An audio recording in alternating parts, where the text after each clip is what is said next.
नमस्कार, स्वागत है आप सभी का प्राइम न्यूज में। मैं हूं आपके साथ सुनील चौहान। सीधे आपको लिए चलते हैं देहरादून, जहां पर सीएम पुष्कर सिंह धामी लाइव हैं और नाबार्ड के स्टेट क्रेडिट सेमिनार में शामिल हुए हैं सीएम पुष्कर सिंह धामी।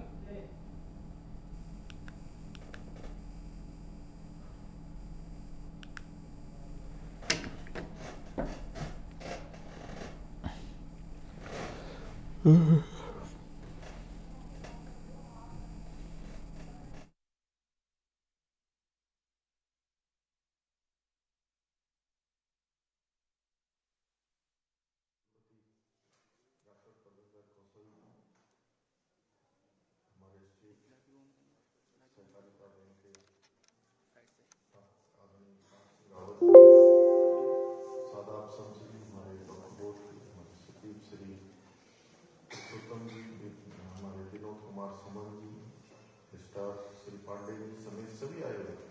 सभी विभागों के हमारे सभी बैंकों से जुड़े हुए सभी प्रतिनिधिगण, सभी लाभार्थी जन, भाइयों बहनों, मैं सबसे पहले तो आज इस महत्वपूर्ण स्टेट क्रेडिट सेमिनार कार्यक्रम में मुझे भी डिस्ट्रिक्ट में और उसकी पूरी टीम ने यहाँ सहभाग करने का अवसर दिया, आप सबके बीच में आने का अवसर दिया।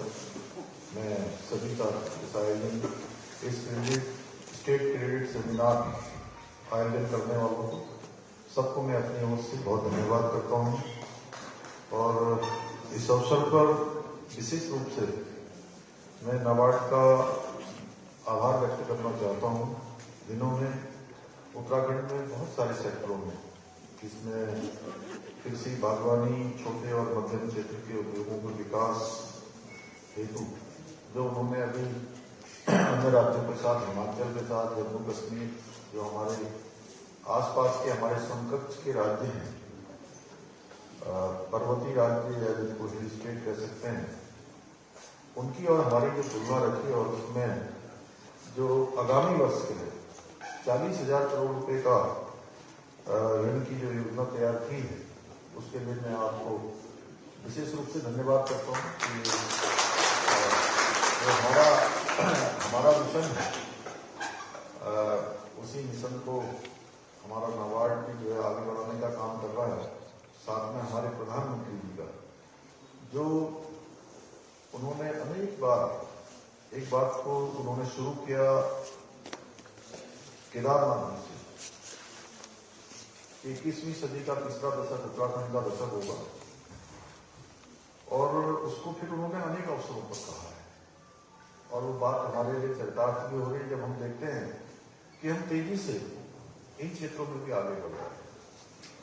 ऋण का जब अभी आकलन कर रहे थे डिस्ट्रिक्ट, तो मुझे बड़ा अच्छा अंदर से आनंद की अनुभूति हो रही थी। मैं देख रहा था कि हिमाचल का आपने बताया लगभग 35,000 बता रहे थे 35,000 करोड़, और बगल में हमारे J&K में 36,000 करोड़ और हमारा 40,000 करोड़। तो मुझे लग रहा था कि ये सब धरातल पर उतर रहे हैं। और यह भी आपने बताया कि पिछले वर्ष की तुलना में लगभग 15% अधिक है इस साल के अपेक्षा, और पिछले वर्ष की तुलना में लगभग 33% होगा। 30%। कहां से आवाज आ रही है? 30%, 32-33%। यह हमारे जो छोटे किसान हैं, छोटे और जो मझोले उद्योगों में लगे हुए लोग हैं, उनके लिए वास्तव में इस प्रकार की व्यवस्था वो किसी बंगाल से कम नहीं है। उनका इससे बहुत प्रोत्साहन होगा, उनको सबको आगे बढ़ने का अवसर मिलेगा। लेकिन यहाँ पर मेरा एक आपसे अनुरोध रहेगा कि इसकी निगरानी बहुत जरूरी है, और ऋण किन लोगों को देना है, कौन लोग इसके लाभार्थी हों, कौन लोग इसके जरूरतमंद हैं, उस पर विशेष रूप से ध्यान देने की आवश्यकता होगी। साथ ही साथ जो हमारी मातृशक्ति है, और आज हमारे प्रधानमंत्री जी ने देश के अंदर नारी शक्ति बंधन विधेयक संसद के दोनों सदनों में पारित करा के कानून बना दिया, आगे के लिए उनके आरक्षण सुनिश्चित कर दिया। और राज्य में हमने पहले से ही 30% का आरक्षण, यहाँ की जो मातृशक्ति हमारी माताएं बहनें हैं उनके जीवन स्तर को सुधारने के लिए, उनको भी उन्नयन की ओर बढ़ाने के लिए, आगे बढ़ाने के लिए, उनके प्रोत्साहन के लिए 30% का आरक्षण यहाँ की सभी सरकारी जो हमारी निकलने वाली नौकरियां हैं उन सब ने किया है। तो यहाँ पर नाबार्ड द्वारा जो मातृशक्ति है उसके लिए एक विशेष प्रकार की जो योजनाएं हैं, वो योजनाएं आप अपने आगे के कार्यक्रमों में सम्मिलित करेंगे तो निश्चित रूप से मातृशक्ति को आगे आने का अवसर मिलेगा। और जो हमारी अभी मैं लाभार्थी बहनों से बात कर रहा था टिहरी जनपद की, आज से 2 दिन पूर्व, तो वो कह रही थी कि हम लोगों ने अभी रक्षाबंधन के पर्व पर लखपति दीदी जो हमारी योजना चल रही है उसी के साथ सशक्त उत्सव बहना योजना हमने प्रारंभ की है। तो उस योजना के माध्यम से उनको बहुत सारा जो अपना बनाया जाने वाला उत्पाद है उसको विपणन करने के लिए स्थान मिला था। राज्य सरकार इस दिशा में भी काम कर रही है। तो मेरा विशेष अनुरोध रहेगा कि इन सबको भी कहीं न कहीं बैंकों से ऋण लेने के लिए उसका सरलीकरण बहुत जरूरी है। कई बार होता क्या है कि आप भी करना चाहते हैं, लोग भी करना चाहते हैं, सरकार भी आपके साथ है, लेकिन बहुत सारी जटिलताएं होने के कारण से, कठिनाई होने के कारण से जो लोग वास्तव में कुछ करना चाहते हैं वो ऋण लेने से वंचित रह जाते हैं। और बहुत बार ऐसी स्थिति होती है कि अब तो बहुत जागरूकता हो गई, बहुत सारे हमारे स्वयं सहायता समूह काम कर रहे हैं, सरकारी विभाग भी काम कर रहे हैं, बैंकों के लोग भी आगे आकर उनको प्रोत्साहित करने का काम कर रहे हैं। लेकिन उसके बावजूद भी बहुत लोग जब फॉर्मेलिटी पूरी नहीं कर पाते और बहुत जब हम बात करते हैं और बात करने के बाद व्यवहारिक रूप से उनको नहीं उतार पाते तो लोग पीछे हटना शुरू हो जाते हैं। तो उसमें उनका प्रोत्साहन कैसे हो, थोड़ा व्यवहारिक रूप से हम उनको आगे समझ लें। और बैंक, वैसे बैंक और हमारे में अंतर क्या है, थोड़ा सा बैंक के लोग क्या करते हैं कि ये पूरी ऑनरशिप लेते हैं। ये अच्छी बात है बैंक के लिए कि ये पूरा आकलन कर लेते हैं आगे पीछे का, ये कर पाएगा कि नहीं कर पाएगा, ये आगे का कितना पोटेंशियल इसके अंदर है। थोड़ा हम लोगों के स्तर पर कई बार होता है कि औपचारिकताएं करके छोड़ देते हैं या एक बार ऋण भी दे देते हैं, क्यों पांडे जी, और उसके बाद जो है वो ऋण देने के बाद क्या वो आगे चल पाएगा कि नहीं चल पाएगा, ये आकलन भी होना चाहिए। और जो थोड़ा बहुत 19-20 हो उसको चलाने की कोशिश भी करनी चाहिए। मेरा आपसे विशेष अनुरोध है कि अगर हम इस दिशा में सोचेंगे और जो हमारा विशेषकर से आज जो हमारा पर्वतीय क्षेत्र है उन क्षेत्रों में पलायन रोकने के लिए, जहां सरकार ने पलायन रोकथाम का आयोग बनाया है और लगातार उस पर काम कर रहे हैं, तो आप सबसे भी मेरा अनुरोध है कि ये जो हमारे पर्वतीय जनपद हैं उनके लिए विशेष अभियान चलाकर कैंप के माध्यम से सरलीकरण ऋण का करते हुए उन सबको इस व्यवस्था से जोड़ा जाए, इस व्यवस्था को आगे बढ़ाने का काम किया जाए। मेरा मानना है कि ऋण और लोन, क्रेडिट जो है जरूरतमंद और योग्य लोगों तक आसानी से पहुंचे, उसमें बैंकों की जो भूमिका है वो बहुत बड़ी भूमिका है। उनके कारण से जरूरतमंद लोग आगे बढ़ने का उनको अवसर मिलता है। और हमें ध्यान देना होगा कि जो जरूरतमंद लोग हैं वो मतलब ऋण आसानी से प्राप्त करें, वो भटके ना, उनको परेशान ना होना पड़े, उनको लगे कि भाई जो काम हम करना चाहते हैं उसमें बैंक भी हमारा सहयोग कर रहे हैं, उनके अधिकारी भी सहयोग कर रहे हैं, बैंकों के कार्मिक भी सहयोग कर रहे हैं, हमारी संस्थाएं भी सहयोग कर रही हैं। और इसके लिए जरूरी है कि हमको सबको बैंकों को विशेषकर से इसमें मिशन मोड में काम करने की जरूरत है। और नाबार्ड की ऋण योजना के आवंटन के लिए प्रत्येक बैंक ब्रांच को एक लक्ष्य लेकर, एक टारगेट लेकर इस पर काम करना होगा। भाइयों बहनों, ग्रामीण और पिछड़े इलाकों का जो विकास है वो बहुत ही महत्वपूर्ण है। और उत्तराखंड के दर्जा राज्य मंत्री कैलाश पंत अल्मोड़ा के भिकियासैड़ दौरे पर रहे। इस दौरान बीजेपी के बड़े कार्यकर्ताओं और पदाधिकारियों ने दर्जा राज्य मंत्री का जोरदार स्वागत किया। अपने दौरे पर दर्जा राज्य मंत्री ने स्थानीय ग्रामीणों से मुलाकात की और उनकी समस्या की समाधान की बात कही। इस दौरान आपको बता दें, ग्रामीणों को केंद्र और राज्य सरकार की महत्वाकांक्षी योजनाओं के लाभ के लिए भी प्रेरित किया। इस दौरान बीजेपी के कई बड़े नेता सहित कई ग्रामीण इस दौरान मौजूद रहे।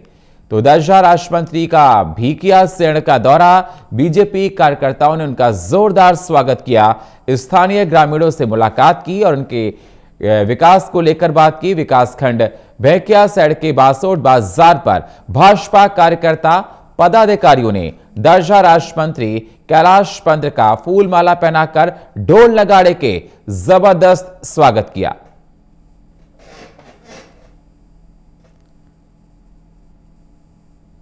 तो जिस दौरान देखा गया कि ग्रामीणों की जन समस्याओं का मौके पर ही निस्तारण किया गया और ग्रामीणों को केंद्र व राज्य सरकार की महत्वपूर्ण योजनाओं के लेने के लिए भी प्रेरित किया गया। जैसे जैसे आगामी लोकसभा चुनाव नजदीक आ रहे हैं, वैसे वैसे सभी राजनीतिक दलों और उनके कार्यकर्ताओं में जोश भी देखा जा रहा है। इसी बीच उत्तराखंड कांग्रेस प्रभारी कुमारी शैलजा उत्तराखंड दौरे पर हैं। इस दौरान कांग्रेस के प्रदेश अध्यक्ष करण महारा और तमाम कांग्रेस नेताओं ने उनका जोरदार स्वागत किया। आपको बता दें, कांग्रेस प्रभारी कुमारी शैलजा 17 से 19 जनवरी तक ऋषिकेश में भारत जोड़ो न्याय यात्रा के द्वारा अंकिता भंडारी को इंसाफ दिलाने के लिए अंकिता भंडारी को न्याय दो यात्रा में शामिल होंगे। इसके साथ ही प्रदेश प्रभारी प्रदेश कांग्रेस को मजबूती देने के लिए संगठन के नेताओं से मिलकर रणनीति पर चर्चा करेंगे। इस दौरान कांग्रेस कार्यकर्ताओं ने कहा कि आने वाले 2024 के चुनाव में कांग्रेस मजबूती के साथ चुनाव लड़ेगी और हर कांग्रेस का कार्यकर्ता कांग्रेस को जीत दिलाने के लिए संघर्ष करेगा। तो कुमारी शैलजा उत्तराखंड दौरे पर है। प्रदेश अध्यक्ष करण महारा ने उनका जोरदार स्वागत किया।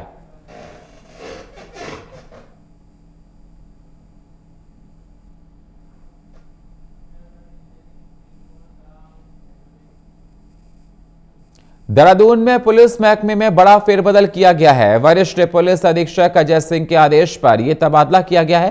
राजपुर थाना अध्यक्ष रहे जितेंद्र चौहान को वाचक वरिष्ठ पुलिस अधीक्षक बनाया गया है, तो वहीं उप निरीक्षक पीडी भट्ट को थाना अध्यक्ष राजपुर की कमान सौंपी गई है।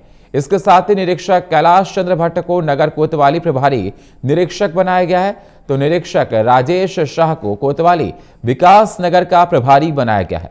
इसके साथ ही 30 से ज्यादा निरीक्षकों के तबादले किए गए हैं। तो पुलिस महकमे में बड़ा फेरबदल किया गया, कई अफसरों का तबादला किया गया। पुलिस अधीक्षक अजय सिंह के आदेश पर हुआ है फैसला। वरिष्ठ पुलिस अधीक्षक देहरादून अजय सिंह ने बड़ी संख्या में थाना प्रभारी एवं चौकी प्रभारियों के तबादले किए हैं। तो राजपुर थाना अध्यक्ष रहे जितेंद्र चौहान को वाचक वरिष्ठ पुलिस अधीक्षक बनाया गया है। उप निरीक्षक पीडी भट्ट को थाना अध्यक्ष राजपुर की कमान सौंप दी गई है। निरीक्षक कैलाश चंद्र भट्ट को नगर कोतवाली प्रभारी निरीक्षक बनाया गया है। निरीक्षक राजेश शाह को कोतवाली विकास नगर का प्रभारी बनाया गया है। निरीक्षक सूर्यभूषण नेगी को कोतवाली विकास नगर से पुलिस कार्यालय अटैच किया गया है।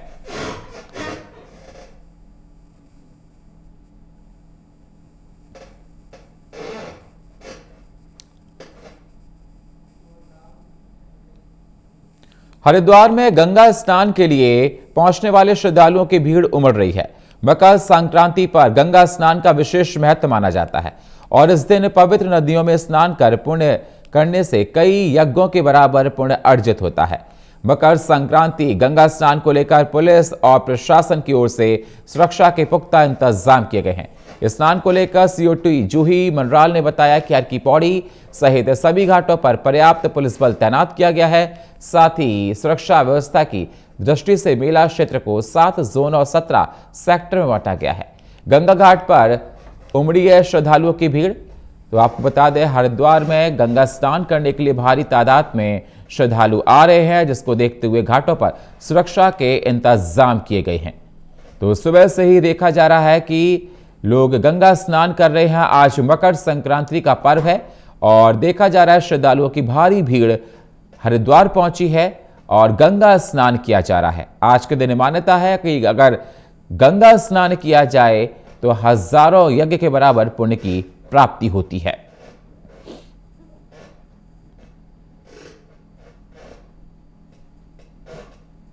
तो हर की पैड़ी पर पुलिस बल को तैनात किया गया है। हर जगह ये देखा जा रहा है हरिद्वार में सुरक्षा के पुख्ता इंतजाम किए गए हैं। तो दूर दूर से श्रद्धालु गंगा स्नान करने के लिए हरिद्वार आ रहे हैं। तो सुबह से ही तांता लगा हुआ श्रद्धालुओं का गंगा घाटों पर और गंगा स्नान करने के लिए आ रहे हैं।